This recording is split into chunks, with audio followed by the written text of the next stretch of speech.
Wanda and I moved to Georgia in February of '72 from our hometown of Scottsboro, Alabama. I was out of work and a job with the Standard Coffee Company was posted in the Huntsville newspaper. I went to apply, took an aptitude test, and was told I had the job. The route that was open was in Albertville, Alabama. As an aside, for those who aren't old enough to remember, Standard Coffee Company used to have route salesmen who would deliver products to your home. Our most popular products were the Standard Coffee and the Standard Tea. My folks were never very fond of the coffee, but the tea was just about the best you could get. Well, my new supervisor, Jim Pacer, called me a few days later to tell me that the route in Albertville was not going to be open. He said they had an opening for a route in Cedartown, Georgia, which I could have if I was willing to relocate to Georgia. Well, being young and adventurous and out of work, I said yes, I would take the Cedartown route. I received a call a couple of days later telling me to arrive in Cedartown the following Sunday evening to prepare for going to work on Monday. My trainer was to be a man named Jim Strone, and I was to rendezvous with him at the Circle A Motel on North Main Street in Cedartown. We started out bright and early the next morning. I think we drove through every back road and pig trail in that part of Polk County, Georgia. After a couple of weeks of training and covering the entire route book, I was turned loose to be on my own. Part of my route was located in Aragon. I remember in particular one gentleman who lived on Oak Street. His name was Mr. Tom Lewis, and every time I made a stop at his house, I was obliged to play him a game of checkers. I don't remember how many games of checkers we played over the 6 months that I ran that route, but I remember well the number of games I won. 0 is a pretty easy number to remember. I also remember Miss Sarah Locklear. She lived down on the Aragon-Taylorsville Road in the house with her daughter and son-in-law, Mr. and Mrs. Ben Bowman. I remember what she bought, too. She used to buy some beef iron and wine tonic. And back towards the mill on Brumelow Road, Wesley and Louise Brumelow lived. Miss Brumelow worked for years at the post office. They were in my customer book, too. There was a Mr. Manning in my customer book. I can't remember his first name, but he lived on Aragon Road just across from the baseball field. He drove an old Ford truck, about a 1950 model, with an old metal bed headboard stuck in the holes in the bed behind the cab. Well, after about 6 months, I came to the conclusion that I was not cut out to be a route salesman. Wanda and I both applied for jobs at the integrated plant, Aragon. We were both hired and we both started on the same day, August 14th, 1972. There were a lot of Aragon folks working in the plant then. I later learned that the textile mill, which formerly occupied the mill building, had shut down a couple of years earlier, throwing a bunch of people out of work. I don't remember all the names of the folks who worked there back then, but I do recall a few. There was Ralph White, who was the head of the maintenance department. Ralph's daughter Peggy worked in the personnel office. A.J. Johnson was an electrician. I later met his son Donnie Johnson when he worked there, and his daughter, I think her name was Cindy. I remember Ray Kirk and Emery Morris. Emery was, later on, was my supervisor. Some of the folks that wanted to work with was Deanie Malden and Laureen Lanham and Bobby Jean Morgan.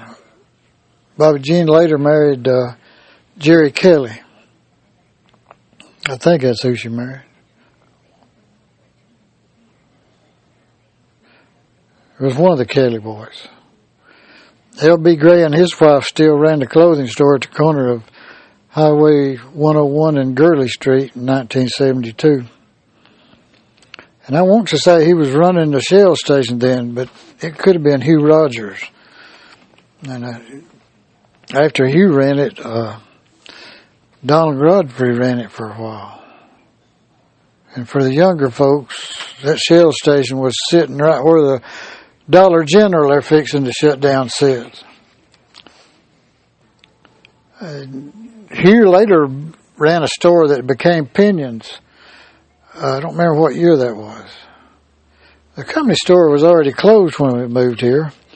The post office had moved to the new brick building on the highway a couple of years before, and I think the cafe was also closed. I can't remember if the barbershop was still open or not. I know Linda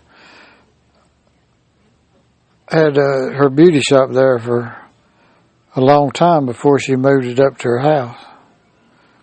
And while we were working at Integrated, maybe right before we started, somebody opened a cafe in the white block building across from the end of the parking lot at the mill.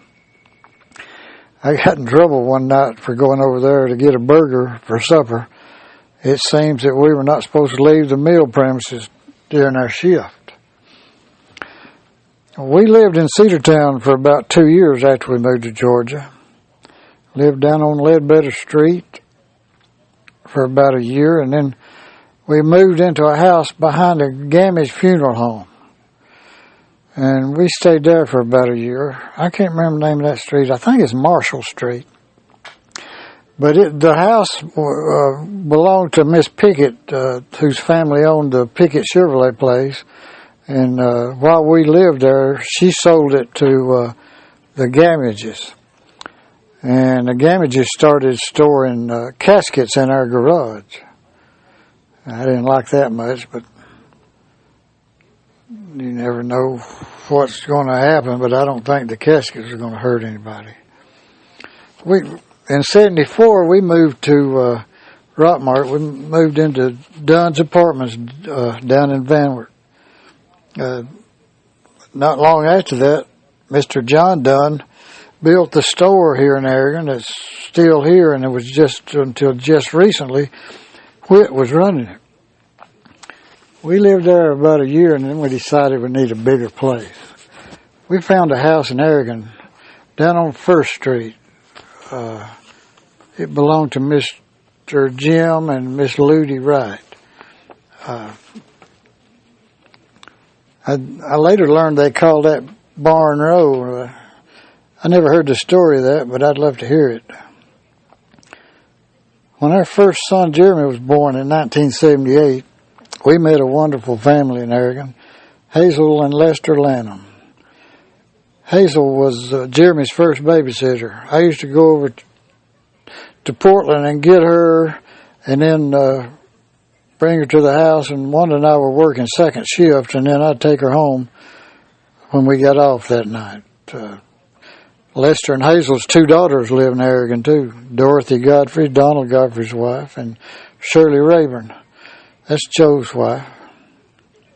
And the Lanham family used to have a big Sunday dinner. Wanda and I got invited over several times, and you hardly ever see such a spread as that. Donald's son Mike became a good friend and is a good friend to this day. And then in 1982, shortly after Justin, our youngest son, was born, we moved next door to Joe and Shirley on Oak Street. In 1985, I left my employer of the past 13 years, Integrated Products, and I went to work in Marietta at Lockheed Georgia Company. I rode in a van with several people from Aragon. Bobby Bishop came by and picked me up in the morning so Wanda wouldn't have to get out of bed and grab the kids up and drive me to Rockmart to catch the van. Harry Ford and some of the others rode in the van with us. When I moved to the tool crib, 3 of my friends and I started carpooling. Lamar Blankenship, Alan Massey, that's Wilbur and John Massey's son, and Ed Roach, all rode together for the remainder of my time at Lockheed. Ed just passed away not long ago. We all rode together till the last few months I worked there, and I had to move down to the L10 building and go on afternoon shift, so I had to start driving by myself. I worked there from 85 to 88. In 1993, we were not well prepared for the blast of Arctic weather that hit us on March the 12th, 1993. That was the first time in my admittedly faulty memory that I ever heard it thunder during a snowstorm. I think we measured 18 inches of snow in our backyard. There was a snowdrift beside L.B. Gray's store that was about 6 feet high, and we saw a jacked up 4-wheel truck try to go through it, and he couldn't make it. He had to back up and go around and cross the old bridge down there. We lost power that night, but we were only without power for about a day and a half. We had an electric range, and we didn't have any way to cook food. Our neighbor across the street, Helen Waters and Charlie Haney, brought us a Coleman stove to cook on. And the next day, we looked out the door, and there come Roger and Suzanne Wilson, our friends from up on William Street. They came trudging through the knee-deep snow with a big old pot of steaming hot pinto beans. You know, even though we may not have the same amenities as those living in bigger towns enjoy, I would not trade my friends and neighbors in Aragon, Georgia, for all the amenities in the world. And I may add a part 2 to this if I can dredge up more memories.